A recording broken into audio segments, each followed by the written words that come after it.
呢度就遠洋天柱2期嘅停車場啦。佢未交樓就已經做完個停車場嘅展示面出嚟俾大家睇，一個攝像頭。2個、3個，全方位監控啊！如果有人刮到呢台車，馬上可以揾到嗰個人啊！車庫嘅移動大堂嘅位置，升空頂啊！係咪最近車庫都比較興呢啲嘢？嗱，睇完車庫，我哋再睇下水泵房。老實咁講啊，你而家住緊呢個小區，你住咗幾耐？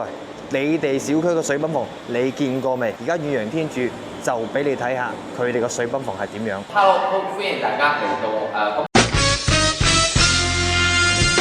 我哋依家所在呢個位置咧，就係我哋中山遠洋天柱2期嘅一個智慧生活水泵房嘅位置。咁我哋智慧生活水泵房作為成個中山公共水務嘅一個標準水泵房嘅一個示範單位，咁今日都同大家介紹一下我哋一個水泵房嘅情況。咁比如話左手邊呢邊咧，我哋可以會見到咧，呢個就係我哋正常嘅項目水箱。呢個項目水箱所有一個自然水市政水入到我哋一個水箱之後咧，佢就會儲存喺呢入邊。咁儲存咗入嚟之後咧，佢就會經過我哋呢邊有4組嘅一個我哋經過紫外線嘅一個消殺啊，同埋我哋個加壓進入去到我哋每一層嘅一個住戶入邊。我想問下，好似上次介紹嘅時候講咧，佢呢個都係儲水㗎係嘛？係儲水啊嘛。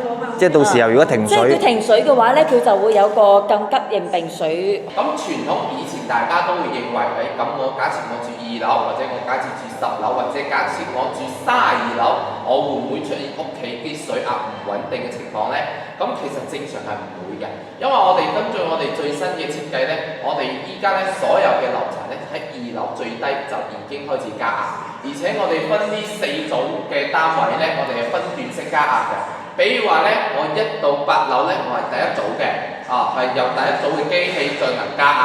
咁第二組嘅機器呢，我可能從9樓，我就從9樓去到假設15樓左右啦。然之後另外第3組機器，我就開始從16樓加到20樓，然之後最後一組呢，我直接就喺20樓加到去30樓。咁分段式平均去控制每一層嘅一個水壓佢係到位嘅。而且咧，每一組我哋可以根據我哋正常嘅住戶嘅水壓，比如話好似我哋1期嗰陣時收咗樓之後，有段時間高層嘅一開始入住率唔高咁大概你可能呢個你呢棟樓先入住咗20%左右，咁我哋依家控制嘅水壓就啱好喺20%嘅水壓嗰個控制度。然之後過多一段時間，你入住率升高咗，水壓降低咗。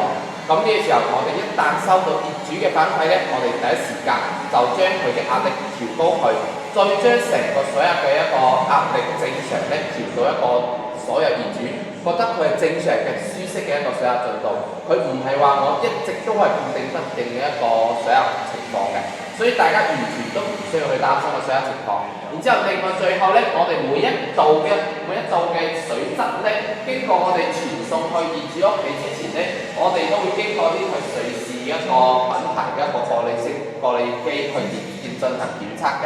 只有檢測通過之後，先至會輸送到去每一位業主屋企。咁呢個包括成個智慧生活水泵房，我哋呢邊呢，仲有配置咗一個非常之完善嘅一個控制室。我哋將所有嘅機器控制包括監測全部都有喺呢入邊。包括我哋成個智慧生活水泵房入邊呢，我哋都設置咗所有嘅監控，可以檢測到隨時呢個智慧生活水泵房佢有任何一個情況變化，都第一時間可以收到。咁到時候收樓之後呢，我哋呢個智慧生活水泵房呢，我哋都會移交俾中山公共水務嘅。咁保證所有業主佢正常嘅一個用水安全。咁呢個大概就係我哋智慧生活水泵房嘅一個特色嚟㗎啦。咁呢個最喺根本上邊保證每一位業主佢日常嘅一個用水安全，就係咁。嗱，關注我啦！